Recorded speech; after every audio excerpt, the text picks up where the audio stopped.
ہو.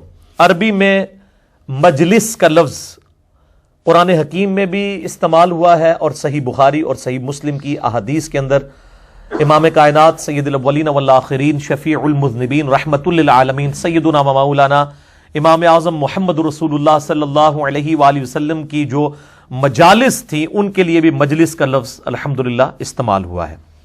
تو عربی میں مجلس کہتے ہیں، اردو زبان میں اگر ٹرانسلیٹ کریں تو وہ کہتے ہیں بیٹھک کو، بیٹھنے کو، ایک کامن گیدرنگ کو، کسی یعنی علمی میٹنگ کو، سٹنگ کو، ایسی سٹنگ جس کے اندر انٹریکشن بھی انوالو ہو.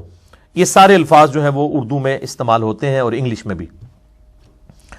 اور یہ انشاءاللہ ہماری جو مجلسیں ہیں وہ 01 علمی و تحقیقی مجلس، 02 علمی و تحقیقی مجلس، 03 علمی و تحقیقی مجلس اس طریقے سے انشاءاللہ تعالی اپلوڈ ہوں گی. اور یہ لفظ میں نے جو قرآن حکیم سے ڈیڈکٹ کیا ہے اس کا ریفرنس بھی دے دیتا ہوں. سورۃ المجادلہ پارہ نمبر 28 کی پہلی سورت ہے، اس کی آیت نمبر ہے 11. اعوذ باللہ من الشیطان الرجیم، بسم اللہ الرحمن الرحیم. یا ایھا الذین آمنوا اذا قیل لکم تفسحوا فی المجالس، اے ایمان والو جب تمہیں یہ کہا جائے نبی صلی اللہ علیہ وآلہ وسلم کی طرف سے کہ اپنی مجلس میں کشادگی اختیار کرو، یعنی آپ علیہ السلام کی مجلس میں جب باہر سے لوگ بعد میں شریک ہوتے تھے تو اس کے لیے پھر باقی آنے والے لوگوں کے لیے جگہ بھی خالی کرنی ہوتی تھی کہ کشادگی پیدا کی جائے اس کے لیے، یعنی باقی لوگ جو ہیں وہ سمٹ کے اکٹھے بیٹھے.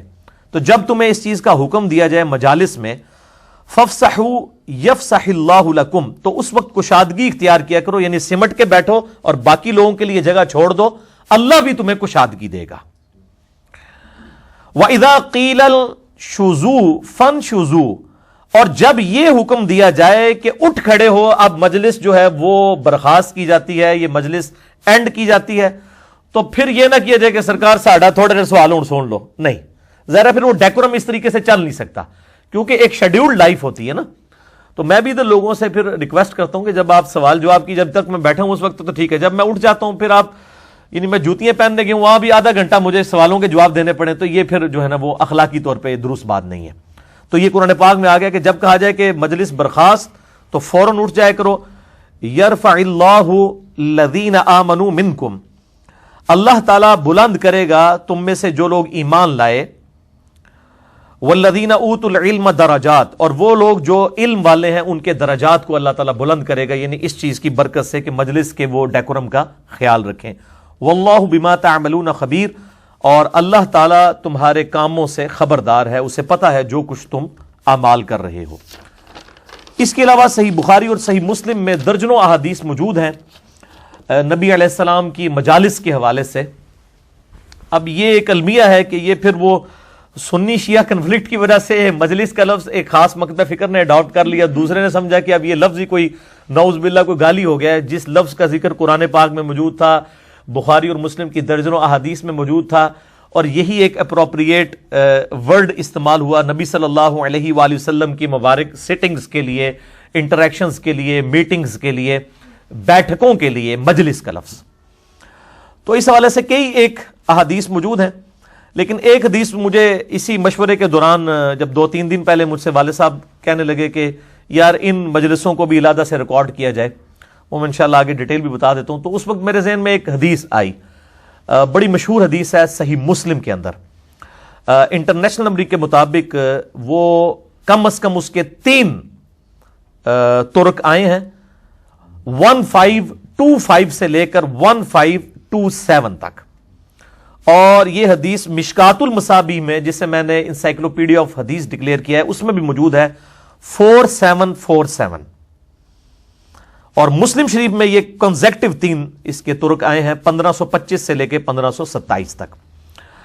یہ بلکہ مسلم شریف پڑھی ہوئی ہے، میں نے اس پہ نشان بھی لگایا ہوا تھا، فزیکلی دکھا دیتا ہوں. قرآن تو سب لوگ دیکھ ہی لیں گے لیکن مسلم شریف تو کسی کسی کے پاس ہوگی.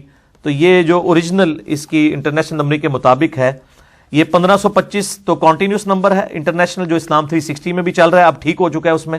اور دوسرا جو ڈسکنٹینیوس نمبر ہے بٹوں والا، وہ ہے 670-286. فواد عبد الباقی والا، لیکن وہ کانٹینیوس نہیں ہے. بہرحال یہ دونوں میں دکھا دیتا ہوں، اس میں دونوں کی نمبرنگ ہے. دارالاسلام والوں کی جو صحیح مسلم ہے یہ ذرا ان کو دکھا دینی. صحیح مسلم شریف میں تھوڑا قریب کر دیتا ہوں تاکہ الفاظ بھی پڑھے جائیں. یہ صحیح مسلم انٹرنیشنل نمبر کے مطابق عربک لینگویج میں دارالاسلام جو دنیا میں سب سے بڑا ادارہ ہے اور احادیث کی پبلیکیشن کے پوائنٹ آف ویو سے یہ ان کا ہے.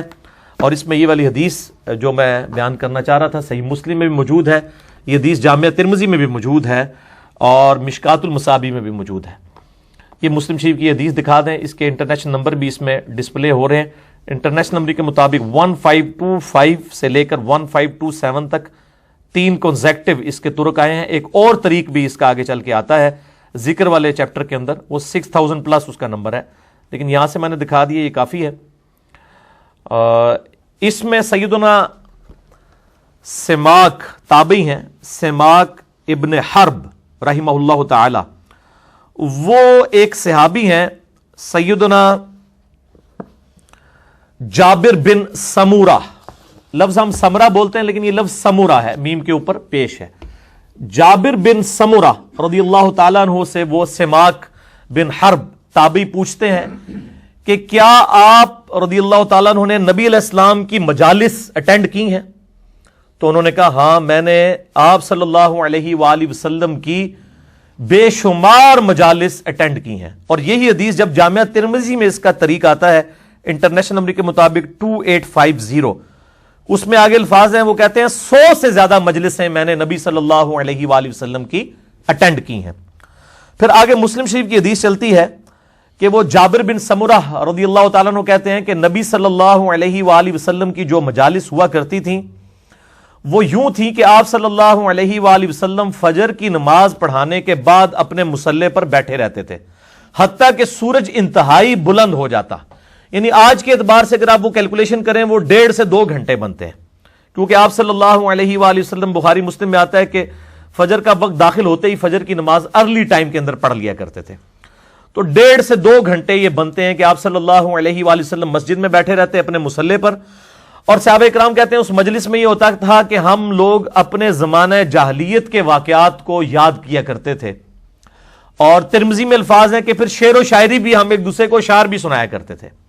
اور مسلم شریف میں کہ ہم ان زمانہ جاہلیت کے واقعات کو یاد کرتے تھے کہ ہم کتنے گمراہ تھے اس زمانے میں، اللہ نے ہم میں یہ پیغمبر مبعوث کیے، اللہ نے ہمیں ہدایت دی، کتنے الٹے سیدھے ہم کام کیا کرتے تھے. جیسے یہاں پہ بھی جب سب کانٹینٹ میں لوگوں کو ہدایت ملتی ہے تو وہ کہتا ہے میں تو فلانے دربار تے روزانہ جناب حاضری نہیں سا جو تک دینا، میں جانا ہی نہیں تھا آگے کدھر، فلاں دربار پہ جب تک میں حاضر نہیں ہوتا تھا تو میں تو کام پہ نہیں جاتا تھا. تو اس طرح ہم بھی جس طرح اپنے روتے ہیں، ان چیزوں کو یاد کرتے ہیں، صحابہ کرام بھی ان چیزوں کو یاد کیا کرتے تھے. اور جابر بن سمورہ رضی اللہ تعالیٰ عنہ کہتے ہیں کہ اس دوران ہم یعنی یہ واقعات جب ڈسکس کرتے تھے تو خوب ہم ہنستے تھے، یعنی اپنے جاہلیت کے کاموں کے اوپر کہ جو ہم کرتے رہے اس کے اوپر خوب ایک دوسرے کا یعنی مذاق بھی اڑایا کرتے تھے اور ہنسا کرتے تھے. اور نبی صلی اللہ علیہ وآلہ وسلم بھی ہمارے ساتھ مسکرایا کرتے تھے ان ساری باتوں کو سن کے.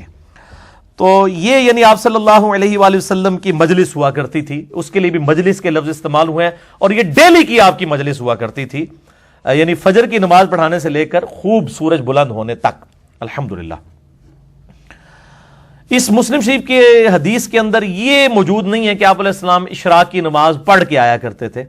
تو اس سے لگتا یہی ہے کہ آپ اشراق کے نوافل بھی گھر ہی جا کر ادا کیا کرتے تھے. وہ جو ترمذی میں روایت ہے کہ ایک حج اور ایک عمرے کا ثواب ہے، وہ اصول محدثین کے اوپر روایت کمزور ہے. بہرحال سنت ہے اتنی دیر تک مسجد کے اندر بیٹھنا. نفلی نماز صحیح مسلم میں حدیث ہے فرض کے بعد سب سے افضل نماز مرد کے لیے وہ نماز ہے جو وہ گھر میں ادا کرتا ہے.